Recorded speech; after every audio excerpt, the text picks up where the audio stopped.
ये बात उस समय की है जब रक्त बीज नाम के एक दैत्य ने कठोर तप के द्वारा ये वर प्राप्त कर लिया कि उसके खून की बूंद धरती पर जहाँ कहीं भी गिरेगी वहीं से अनेक दैत्य पैदा हो जाएंगे। इस वरदान के बाद रक्त बीज ने अपनी शक्तियों का गलत इस्तेमाल करना शुरू कर दिया। धीरे धीरे करके उसका ये आतंक बढ़ता ही जा रहा था। एक वक्त ऐसा भी आया कि उसने देवताओं को भी युद्ध के लिए ललकारा। देवताओं ने रक्त बीज का सर्वनाश करना चाहा, किंतु जहां जहां उसका रक्त गिरता वहीं वहीं से अनेक दैत्य उत्पन्न होते रहते थे। इस तरह से भयंकर युद्ध शुरू हो गया। जब सभी देवता परेशान हो गए तो वो देवी माँ की शरण में गए।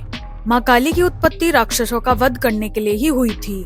जब माँ काली ने ये सब सुना तो वो देवता और मानव जाति की रक्षा के लिए विकराल रूप धारण कर युद्ध भूमि में जा पहुंची।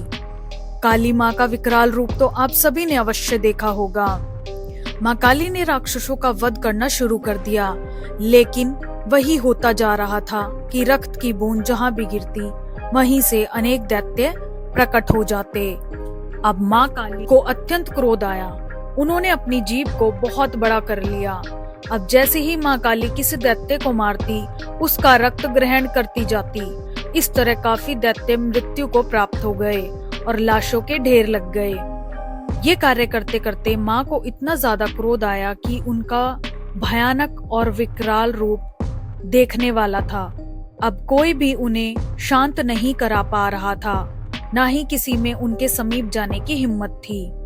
तब सभी देवताओं ने मिलकर शिव जी से प्रार्थना की कि वह माता को शांत करें। माँ को शांत करने के लिए उन्होंने बहुत प्रयास किए, लेकिन विफल रहे।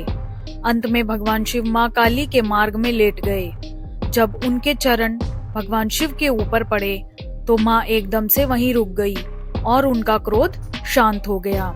इसलिए भगवान शिव माँ काली के पैरों के नीचे लेटे।